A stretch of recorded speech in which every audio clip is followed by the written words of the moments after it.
Hi, my name is Suze Buteau, and I'm a flight nurse with Sanford Air Med here in Bismarck, North Dakota. Sanford has a west base that's been in service probably for about 7 years, which is as long as I've been with the service. In Bismarck, we have a rotor wing helicopter that we use for our air medical evac and transfer. And on the west side of the state in Dickinson, we have a fixed wing airplane.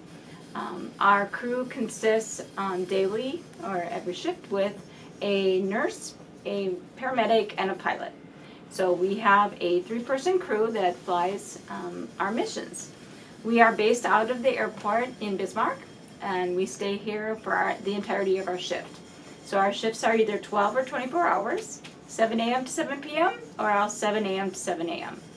We're on call, and we try to make our flights as quick as possible. So when we get a call for a patient, we know that we have from the time of being at rest in our quarters to being up in the air in about 11 to 15 minutes. So it takes a lot of teamwork and a lot of organization. I've been a nurse for 35 years, and I've been with the Sanford system for about 32 of those years. I spent the majority of my career in critical care, and it became my passion. My advice to anybody that's looking to get into the nursing career, just never stop trying to be better. And so as a nurse, my love for critical care just took that eventual step into flight nursing, where we have a lot of autonomy. We take usually the sickest of the sick, having sometimes their worst day, and we get them to a higher level of care. So some of our patients go from the hospital here in Bismarck to a bigger hospital in Fargo, or else we go from small town hospitals to the Bismarck Hospital. So always to a higher level of care that is unable to be provided at the facility that is sending them. Probably some of my favorite flights are when we get a call for a scene flight, and that would be maybe an accident or somebody had some trauma in their field and farm. Sometimes even accidents that happen in like the Badlands, where we don't always have the ability to get an ambulance to the patient. So the beauty of my helicopter that I fly in is that I need a 100 by 100 foot area to land in. I can't have any trees or wires or fence posts, but we find the best place to land that's fairly flat. And as long as we can get to the patient and the patient can get to us, we'll fly the patient out. We fly a lot of times within about a 200-mile radius of our base in Bismarck. We can fly farther, but as long as we have a fuel source, we're able to go as far as the patient needs to go. If it's a patient that probably needs to go to like Minneapolis or someplace farther than that, they will opt to take the fixed wing. There are occasionally patients that we take team. So if we have to get a patient here to Bismarck that needs to have a further location to go to, then we will fly the patient here and the fixed wing will come here and that crew will take the patient on. So we do a lot of teamwork in this profession. We tag up for taking care of the patient the best way possible. Since my background is in critical care, I'm used to taking care of pretty sick patients. And I like to lean onto the paramedic for the emergency side of it. So together we make a pretty good team. And then our pilot, of course, is the brains of the bunch, we always say.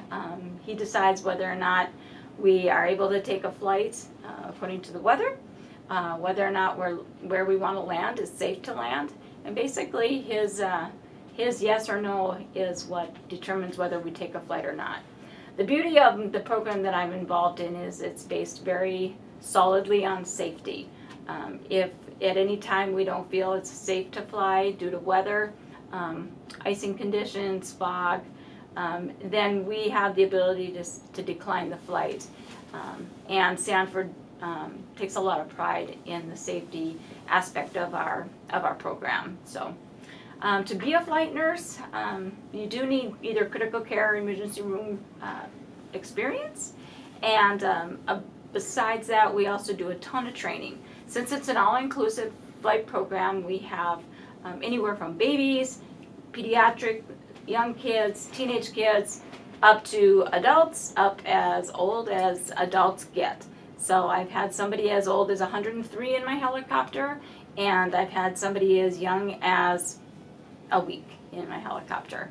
We have specialty flight teams that also fly with us.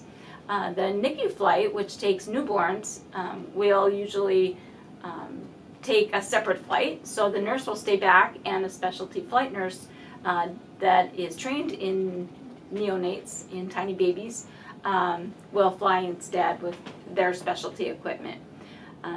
We fly usually just one patient. We have the ability to fly two with some logistics changes, but we do have the ability to fly two if need be. We do a lot of extra training and certifications to keep on top of our profession. So my advice, like I said before, is to always be better. That's something that I've tried to do as well. We maintain our certifications. We do try to get as many certifications as we can, and what that does is just helps us to take care of our patients better. And so if I've always wanted to be a flight nurse, I would answer that by saying I've always loved the adrenaline rush of a really sick patient. So that being said, being in critical care was always my love. I fell into it by accident. It happened to be the only place that there was an opening at the time. Once I started in critical care, I realized that it definitely was what I wanted to do. Being a flight nurse just takes that up one more notch. We don't have anybody in the helicopter helping us make the decisions we make to take care of our patients. We base our patient care on a set of protocols that we follow, but a large part of our care is based on experience of seeing patients in the state they're in before. So if I have a really sick patient in the helicopter, I recognize that I've seen this before. So the reason why I keep on top of my training is so that since I've been in this profession so long, how we used to take care of patients has gotten better. Evidence-based practice shows us new ways and better ways to take care of patients. So my job is always changing. It's always evolving. And being a flight nurse, I never have the same patient twice. I never have the same type of patient twice.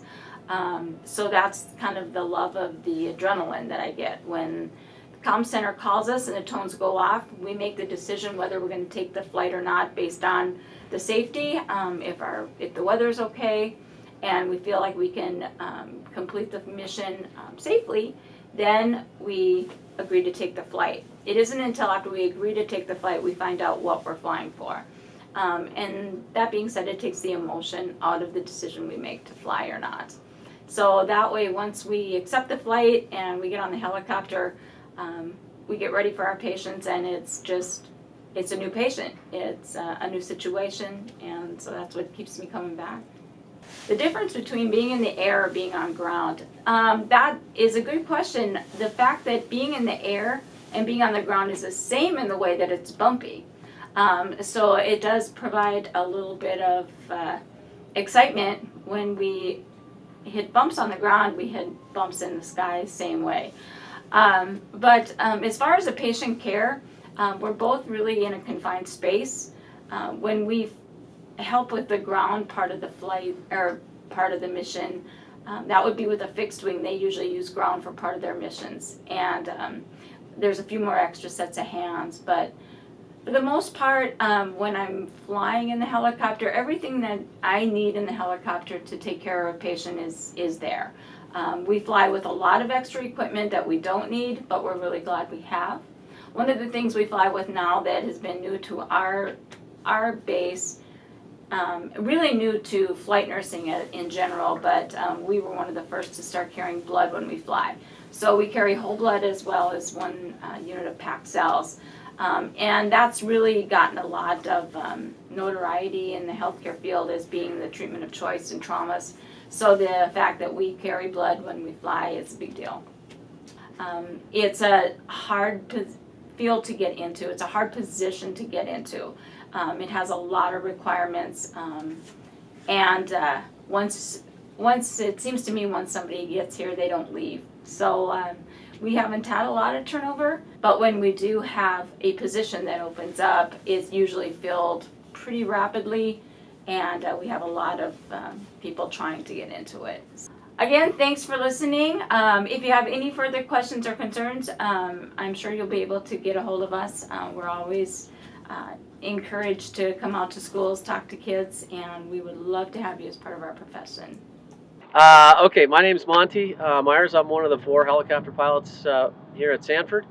Currently, all 4 of us are either current or former military pilots. We do have a lot of civilian helicopter pilots working for Sanford. We have 4 bases, one in Sioux Falls, one in Fargo, one in Bemidji, and of course here in Bismarck.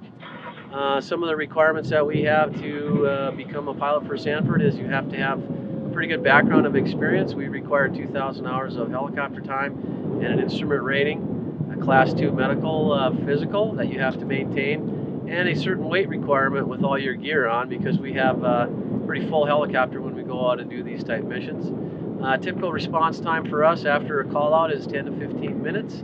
We fly anywhere in western North Dakota, central North Dakota, all the way to Fargo. We take a lot of patients to the Level 1 Trauma Center down there. We pick patients up in South Dakota, occasionally out in Montana, and sometimes take them to other outlying facilities depending on the weather and what the patient condition calls for. We have several different teams. One's an adult team. We have a Nicu team, which is little babies. We have OB teams, and they typically will respond to whatever patient condition that we have to go for.